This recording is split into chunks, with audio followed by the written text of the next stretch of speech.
আসসালামু আলাইকুম প্রিয় দর্শক, জানিয়ে দিব এখনকার আলোচিত সকল দেশীয় খবর। শুরুতেই জানিয়ে দেব সংবাদ শিরোনামগুলো। ময়মনসিংহে আওয়ামী লীগের কার্যালয়ে বৈষম্য বিরোধীদের আগুন। জানাবো ফিরতে চায় আওয়ামী লীগ, কি করবে বিএনপি। এবং সর্বশেষ জানাবো রাজবাড়ীতে হাটের খাজনা দেয়নি দুপক্ষের সংঘর্ষ, আহত 5। প্রিয় দর্শক, এতক্ষণ দেখছিলেন সংবাদ শিরোনামগুলো, এখন জানাবো বিস্তারিত খবর। ময়মনসিংহে আওয়ামী লীগের কার্যালয়ে বৈষম্য বিরোধীদের আগুন। ময়মনসিংহের তারাকান্দায় কার্যক্রম নিষিদ্ধ আওয়ামী লীগের দলীয় কার্যালয়ে বিক্ষোভ করেছেন বৈষম্য বিরোধী ছাত্র আন্দোলন ও জাতীয় নাগরিক পার্টির নেতাকর্মীরা। রাত ৮টায় বিক্ষোভ করে পোড়া কার্যালয়টির ভেতরে টায়ার দিয়ে আগুন ধরিয়ে দেওয়া হয়। এ সময় দেয়ালের ইট ভাঙচুর করা হয়। বৈষম্য বিরোধী ছাত্র আন্দোলন কেন্দ্রীয় কমিটির সমন্বয়কারী আল নূর আয়াসের জাতীয় যুবশক্তির জেলা যুব আহ্বায়ক, এনসিপির ময়মনসিংহ জেলা কমিটির সদস্য মাসুদ রানা, এনসিপির ময়মনসিংহ জেলা কমিটির সদস্য মাসুদ রানা, বৈষম্য বিরোধী ছাত্র আন্দোলন জেলার যুগ্ম সদস্য সচিব তৌহিদ আহমেদ উপস্থিত ছিলেন। স্থানীয় সূত্রে জানা গেছে, ২৪-এর গণঅভ্যুত্থানে শেখ হাসিনা সরকারের পতনের পর তারাকান্দা বাসস্ট্যান্ড এলাকায় শহীদ মিনারের সামনে অবস্থিত উপজেলা আওয়ামী লীগের ৩তলা বিশিষ্ট কার্যালয়ে ভাঙচুর চালিয়ে আগুন ধরিয়ে দিয়েছিল জনতা। দীর্ঘদিন ধরে সেই প্রত্যন্ত পরিত্যক্ত অবস্থায় পড়েছিল। বৃহস্পতিবার সকাল ৭টার দিকে নিষিদ্ধ আওয়ামী লীগের অঙ্গ সংগঠনের ১০ সদস্যের একটি দল ভাঙাপোড়া আওয়ামী লীগের কার্যালয়টিতে ঢুকে সংক্ষিপ্ত বক্তব্য দেন। এ সময় কার্যালয়ে ব্যানার ও জাতীয় পতাকা জানান কার্যক্রম নিষিদ্ধ দলটির নেতাকর্মীরা। পরে দ্রুত স্থান ত্যাগ করেন। এ ঘটনায় একটি ভিডিও সামাজিক যোগাযোগ মাধ্যমে ফেসবুকে ছড়িয়ে পড়লে ক্ষোভে রাত ৮টার দিকে বৈষম্য বিরোধী আন্দোলন ও এনসিপির নেতারা কার্যালয়টির ভেতরে গিয়ে বিক্ষোভ করেন। পোড়া কার্যালয়টির ভেতরে টায়ার দিয়ে আগুন ধরিয়ে দেওয়া হয় এবং দেয়ালের ইট ভাঙচুরি করা হয়। পরে বিক্ষোভকারীরা তারাকান্দা থানায় গিয়ে জড়িত সবাইকে গ্রেপ্তারের দাবি জানান। বৈষম্য বিরোধী ছাত্র আন্দোলন কেন্দ্র কমিটির সমন্বয়কারী আল নূর আয়াস বলেন, আওয়ামী লীগ প্রকাশ্যে কার্যক্রম শুরু করেছে দেখে আমরা সেখানে গিয়ে স্টিকারগুলো ছিঁড়ে আগুন দিয়েছি, দেয়াল ভেঙেছি, কার্যালয়টির একটি গেট ছিল সেখানেও তালা দিয়েছি। নিষিদ্ধ সংগঠনে তারা আছে, তাদের চড়াতো গ্রেপ্তার করা হয়। ফিরতে চায় আওয়ামী লীগ, কি করবে বিএনপি।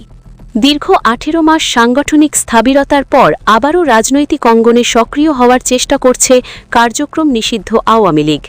নির্বাচনের পরদিন থেকে রাজধানীর বঙ্গবন্ধু এভিনিউয়ে আওয়ামী লীগের কেন্দ্রীয় কার্যালয় সহ সারা দেশে ১ ডজনের বেশি জেলা ও উপজেলায় দলীয় কার্যালয় খুলে দেওয়া, মোনাজাত, জাতীয় পতাকা উত্তোলন, ব্যানার টানানো ও স্লোগান দিয়েছে দলটির নেতাকর্মীরা। রাজনৈতিক পর্যবেক্ষকদের মতে তৃণমূল পর্যায়ে এ ধরনের উপস্থিতি কেবল সাংগঠনিক বার্তা নয়, বরং জাতীয় রাজনীতিতে পুনরায় জায়গা করে নেওয়ার কৌশলরত প্রচেষ্টার অংশ। একই সঙ্গে নির্বাচনের আগে গণভোটে বিএনপির তৃণমূলের না ক্যাম্পেইন, নির্বাচন পরবর্তী সময়ে সংবিধান সংসদ পরিষদের শপথ না নেওয়া, গণভোট জুলাই সনদে সাংবিধানিক বৈধতা নিয়ে বিএনপি নেতাদের বক্তব্য ও অবস্থান, স্বাধীনতা বিরোধী শক্তি জামায়াতের উত্থান ঠেকাতে দুই দলের নেতাকর্মীদের ঘনিষ্ঠতা বাড়ছে বলেও মনে করছেন অনেকে। নির্বাচনের পরদিন ১৩ই ফেব্রুয়ারি থেকে রাজধানীর বঙ্গবন্ধু এভিনিউয়ে আওয়ামী লীগের কেন্দ্রীয় কার্যালয়ে পতাকা উত্তোলন ছাড়াও পটুয়াখালীর দশমিনা, বরগুনার বেতাগী, ঠাকুরগাঁওয়ের পীরগঞ্জ, শরীয়তপুরের বগুড়া, পঞ্চগড়, হবিগঞ্জ, খুলনা, রাজবাড়ী, চট্টগ্রাম, কুড়িগ্রাম, পাবনা, চাঁপাইনবাবগঞ্জ ও নোয়াখালী সহ সারা দেশের বিভিন্ন জেলায় দলীয় কার্যালয়ে নেতাকর্মীদের উপস্থিত হতে দেখা গেছে। কোথাও তালাভেনি প্রবেশ, কোথাও জাতীয় পতাকা উত্তোলন, আবার কোথাও ব্যানার টানিয়ে দ্রুত সরে যাওয়ার ঘটনা ঘটেছে। বেশিরভাগ ক্ষেত্রে এসব কর্মসূচি ছিল স্বল্প সময়ে এবং তা সামাজিক যোগাযোগ মাধ্যমে ছড়িয়ে পড়ে। অনেক জায়গায় আওয়ামী লীগের এ ধরনের তৎপরতার মুখে স্থানীয় ছাত্রদল বা বিএনপি সমর্থিত নেতাকর্মীদের বাধা, ভাঙচুর বা পুনরায় তালা ঝুলিয়ে দেওয়ার ঘটনা ঘটেছে। তবে কেন্দ্রীয় পর্যায়ে বিএনপির শীর্ষ নেতৃত্বকে এ বিষয়ে প্রকাশ্যে কঠোর অবস্থান নিতে দেখা যায়নি, বরং বিএনপির হাইকমান্ডকে নির্বাচনের আগে থেকেই আওয়ামী লীগের প্রশ্নে তুলনামূলক কৌশলী ও নমনীয় অবস্থান নিয়ে আসছে বলে মনে করছেন সংশ্লিষ্টরা। বিভিন্ন এলাকায় কার্যক্রম নিষিদ্ধ আওয়ামী লীগের অফিস খোলার চেষ্টা, পতাকা উত্তোলনের বাইরে আরেকটি বিষয় সবার নজরে আসে। দীর্ঘ প্রায় 9 মাস পর জামিন পেয়েছেন বরিশাল সদর আসনের সাবেক সংসদ সদস্য জেবুন্নেসা আফরোজ। একই সঙ্গে জামিন দেওয়া হয়েছে নিষিদ্ধ ছাত্রলীগের বরিশাল মহানগর সাবেক সভাপতি ও সদর উপজেলা পরিষদের সাবেক ভাইস চেয়ারম্যান জসিম উদ্দিন সহ দুজনকে। বিষয়টিকে কার্যক্রম নিষিদ্ধ আওয়ামী লীগের প্রতি নতুন সরকারের নমনীয় মনোভাব বলে মনে করছেন বিশ্লেষকরা। তাদের মতে চড়াইতা জাতীয় সংসদ নির্বাচনকে ঘিরে রাজনৈতিক সমীকরণের পরও পরিবর্তন এসেছে। সরকার গঠনের পর বিএনপির একটি অংশ মনে করছে ইসলামী দলগুলোর উত্থান, বিশেষ করে বাংলাদেশ জামায়াত ইসলামীকে মোকাবেলা করতে হলে আওয়ামী লীগকে পুরোপুরি রাজনৈতিক মাঠের বাইরে ঠেলে দেওয়া কৌশলগতভাবে সুবিধাজনক নাও হতে পারে। ফলে মাঠ পর্যায়ের আনুষ্ঠানিক সহনশীলতার একটি পরিবেশ তৈরি হয়েছে। বিশেষ করে জুলাই সনদ ও সংস্কার ইস্যুতে দুই দলের অবস্থান প্রায় একই বিন্দুতে এসে ঠেকেছে বলে বিশ্লেষকরা মনে করছেন।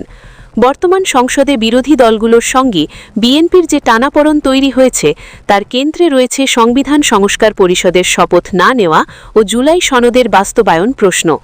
সম্প্রতি মন্ত্রিসভার শপথ অনুষ্ঠান বয়কট করেছে জামায়াত, এনসিবি সহ কয়েকটি বিরোধী দল।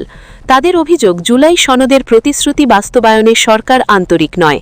অন্যদিকে আওয়ামী লীগও জুলাই সনদ বাস্তবায়নের বিষয়ে আপত্তি জানিয়ে আসছে।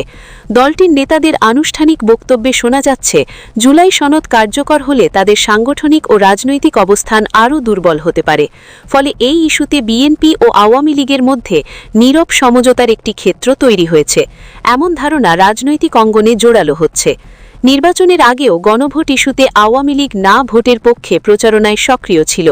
যদিও বিএনপির কেন্দ্রীয় নেতৃত্ব সরাসরি কোনো অবস্থান নেয়নি, তবুও তৃণমূল পর্যায়ে অনেক নেতাকর্মী না ভোটের পক্ষে প্রচারণা চালান। সেই সময় থেকেই দুই দলের মধ্যে দূরত্ব কিছুটা কমতে শুরু করে বলে মনে করেন বিশ্লেষকরা। এদিকে মাঠ পর্যায়ে আওয়ামী লীগের নেতাকর্মীরা আবার প্রকাশ্যে আসতে শুরু করায় স্থানীয় রাজনীতিতে মিশ্র প্রতিক্রিয়া দেখা যাচ্ছে। কোথাও তার সংক্ষিপ্ত কর্মসূচি পালন করে দ্রুত সরে যাচ্ছেন, কোথাও প্রশাসন ঘটনাস্থলে গিয়ে কাউকে না পেয়ে ফিরে আসছে। বেশ কয়েকটি ঘটনায় পুলিশে জানিয়েছে ভিডিও ফুটেজ সংগ্রহ করে সংশ্লিষ্টদের শনাক্তের চেষ্টা চলছে। রাজনৈতিক বিশ্লেষকদের মতে আওয়ামী লীগ এখন সরাসরি বড় কর্মসূচির বদলে উপস্থিতি জানানোর কৌশল নিয়েছে। ছোট ছোট প্রতীকী কর্মসূচির মাধ্যমে তারা সংগঠিত অস্তিত্ব টিকিয়ে রাখতে চাইছে। একই সঙ্গে তারা দেখছে বিএনপির প্রতিক্রিয়া কতটা কঠোর বা সহনশীল হয়। এই প্রতিক্রিয়ার উপর নির্ভর করবে ভবিষ্যতের কৌশল। অন্যদিকে বিএনপির ভেতরেও এ বিষয়ে ভিন্ন মত রয়েছে। একটি অংশ মনে করছে আওয়ামী লীগকে রাজনৈতিক পরিসরে ফিরতে দিলে ভবিষ্যতে তা বিএনপির জন্য চ্যালেঞ্জ তৈরি করতে পারে। আবার আরেকটি অংশের যুক্তি, বহুদলীয় গণতন্ত্রে একটি বড় দলকে সম্পূর্ণ নিষ্ক্রিয় রাখা দীর্ঘমেয়াদে রাজনৈতিক অস্থিরতা বাড়াতে পারে এবং এতে তৃতীয় শক্তি লাভবান হতে পারে। বিএনপি চেয়ারম্যান তারিক রহমান নির্বাচনের আগে সংবাদ সংস্থা রয়টার্সকে দেওয়া এক সাক্ষাৎকারে বলেছেন, জনগণ চাইলে সাবেক প্রধানমন্ত্রী শেখ হাসিনার সন্তানরাও রাজনীতিতে ফিরতে পারেন। এই বক্তব্যকে রাজনৈতিক মহল কেবল ব্যক্তিগত মন্তব্য হিসেবে দেখছেন না, বরং এটি একটি বৃহত্তর রাজনৈতিক বার্তা হিসেবে বিবেচিত হচ্ছে। জাতীয় সংসদ নির্বাচনে বিএনপির নিরঙ্কুশ বিজয়ের পর বিএনপির চেয়ারম্যান তারেক রহমানের সঙ্গে বৈঠকের আগ্রহ প্রকাশ করেন গণঅভ্যুত্থানে ভারতে পালিয়ে যাওয়া সাবেক প্রধানমন্ত্রী শেখ হাসিনার ছেলে সজীব ওয়াজেদ জয়। ব্রিটিশ সংবাদ মাধ্যম আইটিভি দেওয়া এক সাক্ষাৎকারে সজীব ওয়াজেদ জয় বলেছিলেন, আমি সবসময় উন্মুক্ত। আমি এমন একজন যে সবসময় আলোচনায় বিশ্বাস করে, তা যতই কঠিনই হোক বা যার সঙ্গেই হোক, এটাই আমার কৌশল। জীবনে সবসময় এভাবেই চলেছি। বিএনপির বিপুল বিজয়ের পর প্রথম সংবাদ সম্মেলনে আওয়ামী লীগের বিষয়ে প্রশ্নের জবাবে তারেক রহমান বলেন, আইনের শাসন নিশ্চিত করার মাধ্যমে সমাধান হবে। নতুন সরকারের মন্ত্রী হিসেবে প্রথম কর্মদিবসে আওয়ামী লীগের বিষয়ে সরকারের অবস্থান কী হবে এমন প্রশ্নের জবাবে স্থানীয় সরকার, পল্লী উন্নয়ন ও সমবায় মন্ত্রী মির্জা ফখরুল ইসলাম আলমগীর বলেন, এটা আমরা রাজনৈতিকভাবে পরে জানাব। এ নিয়ে আমাদের সরকারের আলোচনার পরে আপনাদের জানাব। 2024 সালের 5ই অগাস্ট রাজনৈতিক পালাবদলের পর আওয়ামী লীগের কেন্দ্রীয় নেতৃত্ব ছত্রভঙ্গ হয়ে যায়। দলটির সভাপতি শেখ হাসিনা ভারতে অবস্থান করেছেন এবং সজীব ওয়াজেদ জয় যুক্তরাষ্ট্রে থাকায় কার্যকর নেতৃত্ব নিয়ে অনিশ্চয়তা তৈরি হয়েছে।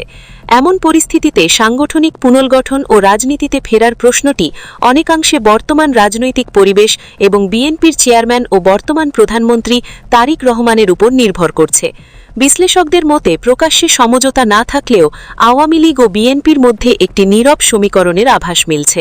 তবে পরিস্থিতি কোন দিকে মোড় নেয় তা নির্ভর করবে সাংগঠনিক কার্যক্রমের ধারাবাহিকতা ও জাতীয় রাজনীতির পরবর্তী পদক্ষেপের ওপর। বিশিষ্ট রাষ্ট্রবিজ্ঞানী, কলামনিস্ট এবং শিক্ষাবিদ, ঢাকা বিশ্ববিদ্যালয়ের রাষ্ট্রবিজ্ঞান বিভাগের সাবেক চেয়ারম্যান প্রফেসর ড নুরুল আমিন বেপারী বলেন, আওয়ামী লীগকে বাইরে রেখে দেশকে স্থিতিশীল করা কঠিন। আবার তাদের রাজনীতি করার সুযোগ দিলে জামায়াত এনসিপি মেনে নেবে না।